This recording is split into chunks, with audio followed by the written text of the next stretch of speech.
here. Dinah's story is incredible. It's crazy. So now we have Yaakov now settles his family near Shechem, like right outside the outskirts of Shechem. He buys a plot of land for 100 ksitas, and he pitches his tent, and his family settles there, and he makes a mizbeach there, right? Now, this is the pasuk. It's in your source sheets. Really, really powerful. First of all, I brought you the pasuk by Vayishlach Yaakov Levado, right? In 1. Go to... Do you have an extra? No, but it's also, I forgot. Again. Okay. No. Here. Sure? Okay.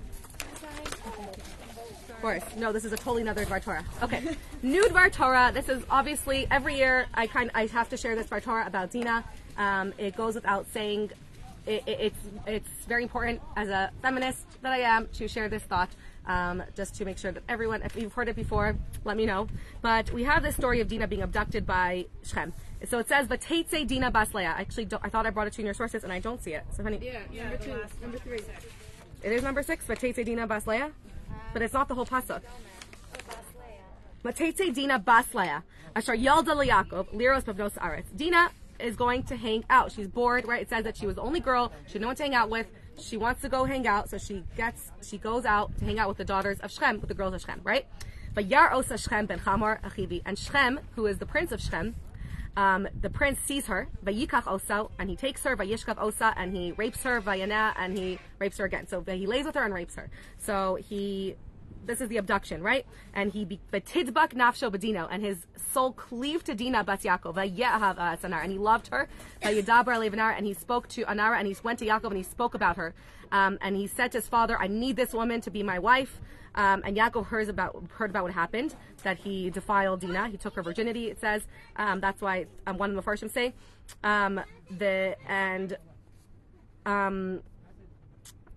So Yaakov hears about it. Chamor comes to speak with Yaakov, and the brothers hear about her. There's the whole story, right? We know the entire story that Chamor. Anyways, that Chamor says, "Give me your daughter. Chashka nafshi, my soul wants her. Let me marry her. Our daughters will marry your daughters, etc." So Shechem. So they weren't worried about having connections with the Jewish people. That was okay in their mind. Why not?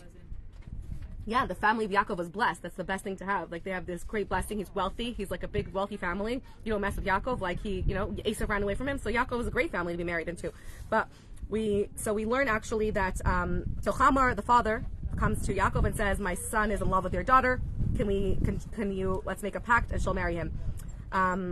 Whatever you want from me, I'll give. Any dowry you want, anything you ask of me, just give me this girl. My son is obsessed with her. He's in love with her. He loves sick about her. He won't stop talking about her, right? Like, he won't shut up about her. Just let her get married, right?" So Yaakov's sons lied. The 2 sons of Yaakov, Shimon and Levi, they lied. They said, "Sure." They said, "We can't do this." They made a lie and they made a whole plot. They said, "We can't give you our sister if you're uncircumcised." So every single male has to be circumcised, right? And then your daughters can marry our daughters and they can get married, right? So and if not, then we're going to take her and leave. So they said, okay, and they all got a circumcision, and then Yaakov and Shimon and Levi come and kill every single male there, and the woman they took and did marry them at the end. Okay, this is a crazy story, but actually we learned on a tangent that they were chayav misa, that Shimon and Levi weren't, according to many opinions, they weren't wrong for what they did, because they were chayav misa, because they all knew about the rape that was happening and none of them said anything. So the men were accomplice. I don't know why just the men, I guess anyone over a certain age were accomplice. They all knew about this that was happening and they didn't stop the rape, so they were all chayav misa. Which men? All of the men that were killed were actually chayav misa. Right. There was another thing, but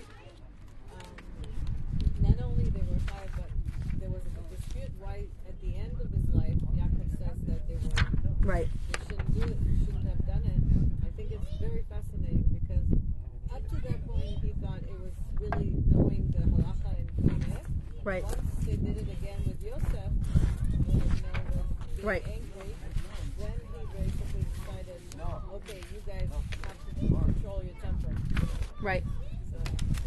I think that they were punished because they did it out of anger, not because it was the right thing, and they saw that they acted out of anger with Yosef, so you realized that even this was done exactly what you said. Okay, no problem. Okay, this is the most amazing idea. So let's go back. So Dinah, that was the background to the story. Now we have a crazy Rashi. Rashi says, "V'teitze Dinah bas Leah, asher yalda Yaakov." Why are we repeating that she's Leah's daughter who gave birth to Yaakov? We know exactly who Dinah is, right? We know she's Leah's daughter. We know that she was married to Yaakov. Why is it telling us that she's bas Leah, adding this in? So Rashi says something crazy. Look in the the third source. Lo bas Yaakov. Why is she bas Leah and not to say she's not bas Yaakov? Ella al shem yitziasa nikras bas Leah, because she went out. But Teitze Dinah, that she went out, she's called the daughter of Leah. Why? Sh'af hi yatzanas haisa. This was a trait of Leah, not of Yaakov. Yaakov was not one that liked to go out. He was one to sit in his tent. But Leah had this trait of going out. How do we see that? We see in Yatzanis haisa. She was a Yatzanis. She was a extrovert. She was someone who liked to go out and part and have a good she was someone who went out. She wasn't an introverted person.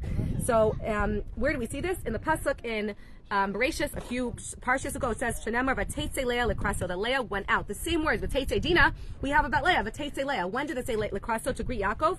Right? Anyone know? And Rashi ends and he says V'Leah. Anyways, when did Leah go out?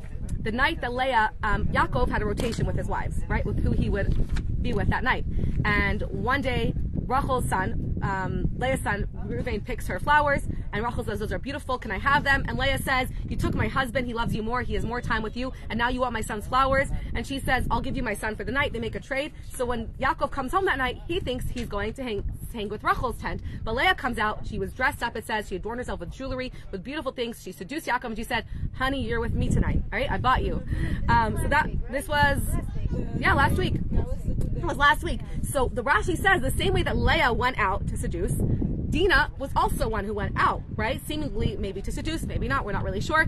And that's why it says that the mashal, where it says in the Gemara, mashal, ki'ima kabita, like mother, like daughter, it was talking about Leah. Now, this can be taken in a very horrible way. It could sound like saying, why was Dinah raped? Because she was outgoing, just like her mother went out to seduce Yaakov, which was not the way of Jewish women. Jewish women were not supposed to go out and seduce their husbands. They're supposed to be modest. They're supposed to be tsanua. They're not even allowed to demand, they have to be very modest about themselves. So too, Dinah was just like her mother. She also was an outgoing woman. She went out, and therefore the next pasuk says, "V'yaras Shechem," and Shechem saw her, and she was outgoing like her mother, and this is what happened to her. So many people can read it this way, which would be a horrible way to read it, and actually a lot of Mefarshim actually say this. Shockingly, the Medrash actually says this, that Dinah, because she went out, the Medrash says, had she not gone out, she wouldn't have been raped. Had she stayed home, like a good girl, locked in a box, she wouldn't have been raped. One of the Medrashim say this. Rashi does not bring this. Wait, we're not getting there. So that is what Rashi says. Now the Rebbe has big questions on this. He says, wait a minute, you're telling me that the Torah is adding these words bas Leah to tell us something bad about Leah and Dinah, to say that Dinah was, what's the word, slutty, like her mom, right? What's the word, a nicer word than that? I don't know. Loose. Thank you. Dinah was loose like her mom. A yatzanit is a prostitute, right? Yeah. Okay, so Dinah was a little bit racy, promiscuous, or outgoing, or she wasn't so tsanua. She didn't stay in her house. So Dinah wasn't so tsanua. And where did she get this from? Her mother. It's not right. So the Torah, the Rebbe says, wait a minute. The Torah uses 13 extra letters just to say that an animal that isn't pure is right, to say something good about an animal, to say that an animal is einena tahora instead of einena tmea. The Torah goes out of his way not to speak negatively. You think the Torah would add letters to say that Leah was outgoing and that's where Dinah got it from? No way, right? If anything, it says, especially Rashi already says zecher tzaddik levracha, that tzaddik in the Torah is only mentioned for a bracha. We never mention anything bad about a tzaddik in the Torah. A zecher of tzaddik is only mentioned for the good. If there's something bad, the Torah will mention it, right? So we have Rabbi has a big problem with this, and he says also, some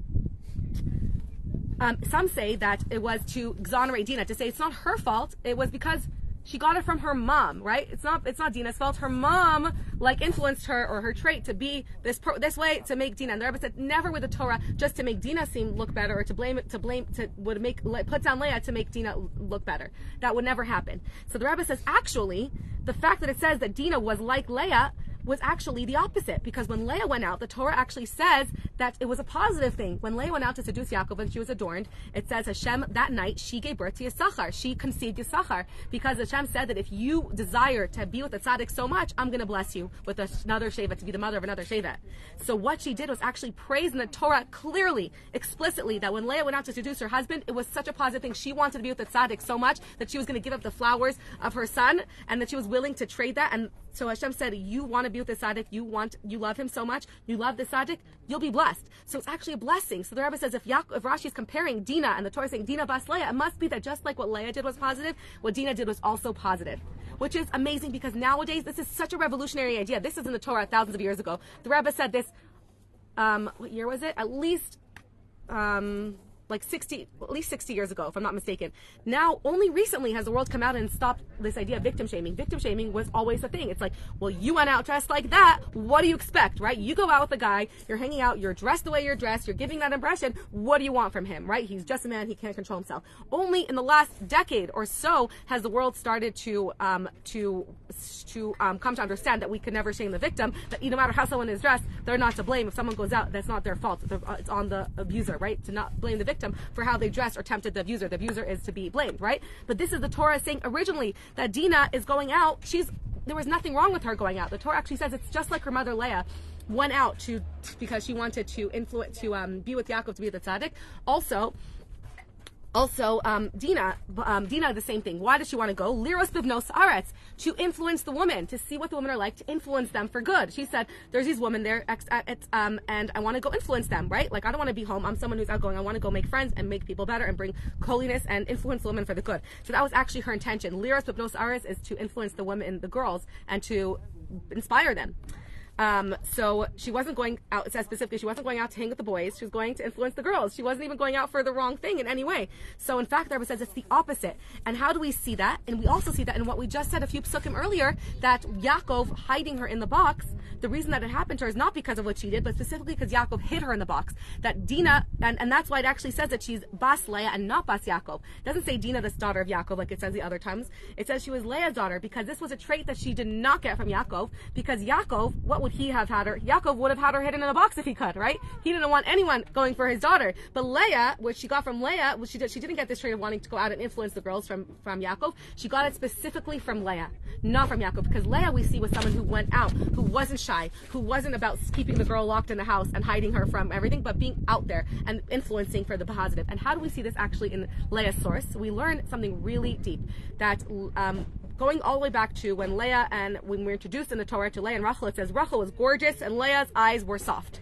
Right? It says Eina Leah Rachel. It doesn't say she was ugly, it just says her eyes were soft. And Rashi says, why is she soft? He brings for the Medrash. It says that everyone knew that the two cousins had twins, right? There was Yaakov and Esav. Rachel and Leah were twins. Leah was older, she'll marry Esav. And she heard about this, and Rachel's younger, she'll marry Yaakov. And Leah cried because she didn't want to marry Esav, and she changed her fate so that she wouldn't have to marry him, and her tefillos were less heard, right? That's what we hear. On a very deep level, we actually learn, on a spiritual level, and on a Kabbalistic and Chassidic level, we learn that Leah and Rachel's souls are from, this is really deep. Leah and Rachel's souls represent the avodah of a tzaddik and avodah of al tshuva.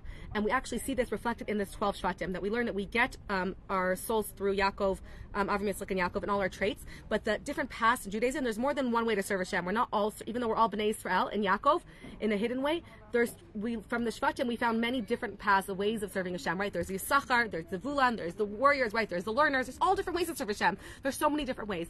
And this actually, we learn, comes from the mothers. The mothers made the differentiation. Just like the father gives the seed that includes the sperm, that includes everything, and the mother differentiates it and expounds upon it, and we create all these different organs in the mother's womb. So too, the Avos gave us the general, and the mothers gave us the different paths of Judaism. So we learn that through Rachel, and even though there's 12 paths, there's 2 general paths. All of the children of Leah were the Vod of Baal Tshuva. They all struggled, messed up, and then did Teshuvah, right? And Rachel's children, Yosef and Binyamin, were on both on the level of a tzaddik, and that's why the Beis Hamikdash is specifically Binyamin's portion and not in Yehuda's portion, even though he was the king, etc. And that's why it says Yosef was the tzaddik, right? He didn't sin. He was the tzaddik. Anyways, this idea goes back to the Zohar that says that Leah was in the level of a Baal's Tshuva, and that's why her eyes were Eina Leah Rakos is a spiritual idea that the Baal Tshuva has tears of Teshuvah, and deals with the darkness in the world and elevates the darkness. And the Vod of a Tzaddik is to deal with only the spirituality, the perfection. And that's why Rachel was perfect in her appearance. Her limbs were perfect, which represents the 365 mitzvahs, which are the limbs of our body, 365 limbs of our body. And her ziv, her encounter, was perfection also. Everything radiated perfection in her limbs and her body, and not with tikkun in any way. And Leah represented working with taking darkness and transforming it into light, not only dealing with the perfection in this world and dealing with the spiritual. So Leah to marry Esav and bring him back to Teshuvah and have him do Teshuvah and that would have brought Mashiach. But Leah didn't want to do that. She said that even though I know her soul was from do that, I don't want to be married to a Rasha like that. I don't want that job. It's too much, right? I'm afraid that to be married to a man like that, right? I'm afraid to be pulled down by Kadlipa. I don't think I have it in me, right? I'm not strong enough to do it. So she davened and Hashem didn't make her do that, and Hashem changed that. She didn't have to do that. But her soul could have, her soul had the potential to influence Esav to do Teshuvah because that's where her soul was from, the level of Teshuvah. But so Hashem said, it's not going to be through you, but it actually says in the Rashi where Yaakov was punished for hiding Dinah, that Dinah was Leah's daughter, and because Leah didn't marry Esav, it was going to be through Dinah. Dinah was actually could have married Esav and brought him to do Teshuvah. And that's what the Rashi says. It says that Yaakov was punished because what if Dinah had married Esav? Because Dinah Shema, she would have married Esav and she could have had him to cause him to do Teshuvah. And we learned that she would have caused him to do Teshuvah.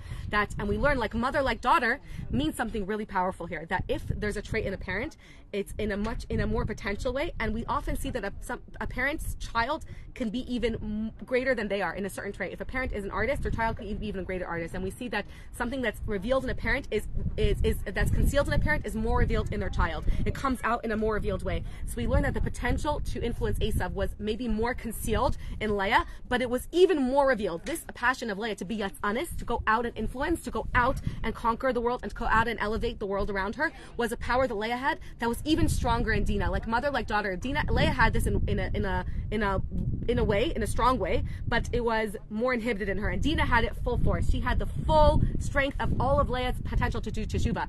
And Dinah could have married Esav and been very influential in causing him to do Teshuvah if Yaakov had it withheld her, because that wasn't Yaakov. And that's actually why it says that Yaakov loved Rachel more, because Yaakov's main avoda was the avoda of a tzaddik and less of a Baal Tshuva, because Yaakov was right, Esav was the Baal Tshuva, and Yaakov was more the tzaddik, the one to stay in the tent. And that's why he was more drawn to Rachel, to the avoda of a tzaddik, and less connected to the idea of a Baal Tshuva, even though he obviously loved Leah, but in a different, but he didn't identify with it as much. He wasn't pulled to it naturally as much.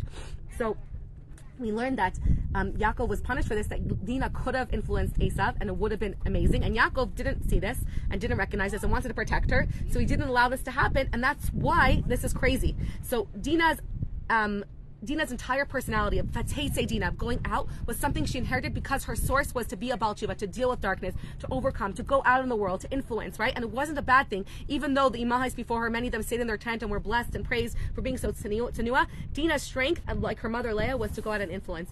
And we learned that she wanted to do the same thing. What Yaakov withheld her from doing with Esav, she wanted to go and do with the women of Shechem. And we learned that she actually accomplished this, that even though at the end she didn't marry Esav and Shechem was killed and everyone was killed, they were circumcised before they were killed, and they achieved an elevation through their circumcision, and they died and they had that full teshuva, and they died and their neshamas were completed and their tikkun. We actually learned in the Zohar or the Rizal that Shechem, it's really crazy that Shechem, on the surface level, he wanted Dinah because she was beautiful, but the real reason is because his soul had a part of Adam Arishon in it that saw that spark in Dinah that wanted to be with that holiness. And even crazier Kabbalistic teaching says that he had the soul of Rabbi Akiva, and it's a crazy parush that I just heard the first time, that he had the soul of Rabbi Akiva, and that the soul of Rabbi Akiva wanted Dinah. And the words it says Vatidbak benafsha, he cleaved her, Vachasheka, we don't see anywhere in the Torah until Rabbi Akiva on how his soul cleaved to we see those words when it says that Akiva died with Echad, that he passed away with Echad. It says that Echad is a Tevos for Achdos, because it says he wanted to be with her, Dveikos, because it says Vatidbak Nafsho, and Chasheka, that he desired her. And it was the only place we see that in the Torah. So anyways, it says that from there we see that it was a soul of Rabbi Akiva. So really, he wanted an elevation through her, and he got that through having the bris milah and then passing away. And they had this sort of spiritual elevation that Dinah was able to accomplish through her actions, that all of the people of Shechem were elevated through their bris milah, and the daughters of Shechem, all what she set out to do, which was to elevate the daughters of the Benos Sa'ar, they actually all came over to Yaakov's fold, and they all did Teshuvah, and they all married within Yaakov's family as well. So that actually was accomplished. Anyways, all of this to teach us that it's never that not contrary to what people, but many people like take from this and say that Dinah, if she'd not gone out, she wouldn't have been raped, is actually the opposite. She was raped because Yaakov didn't let her go out. So it's actually the opposite, and that never is somebody blamed for being raped by them going out. And number two, the Rebbe says that we learn from this that going out is not a bad trait. That even though it says in Tehillim Kokuda Bas Melech Pnima that the beauty of a woman was within, that doesn't mean, and that means that the greatness of the woman, her greatest power comes from within her. That doesn't mean, he says, even though women, it says about Rachel, specifically about Rachel, that she was that Keres Abayis, and from there we learn that the woman is the foundation of her home. Yes, the woman is the foundation of the Jewish future. Yes, her most important task in the world is to raise the next generation. But the Rebbe says that's not where it ends. The buck doesn't stop there. If she has the power, like Leah, like Rachel, like Leah and Dinah, to influence the world around them, then it's a crime for them to just stay at home. If they have this ability, if they have a greater vision, if they are somebody who's outgoing, who has this power of the Jewish woman to influence, then she shouldn't stay at home with only her family. She should go out and influence everyone she can. She should go out in a tzniustic way, the Rebbe says, within the laws of tznius, obviously in a modest way, obviously to influence women, but she shouldn't keep that power just within her home. She should use that to influence the entire world in a special way. The Rebbe says, and we need the power of the women now before Mashiach to bring Mashiach, because the power of a woman to influence is actually much more powerful than the way of a man to conquer, because it comes from a deeper place. It comes from Pnima. So Kokuda Bas Melech Pnima is that we can influence in a very lasting way because it comes from Pnimius. It's longer lasting. It's true. It's MS. Anyways, so l'chaim to that, to knowing that women shouldn't ever, if anyone says that a woman should be at home and shouldn't be out there, out in the world, and she should only be taking care of her kids, of course the Rebbe says if that's somebody who wants to do that, that's amazing. But if a woman feels in her soul that she has so much more to give the world, then she must utilize that. Hashem gave her that for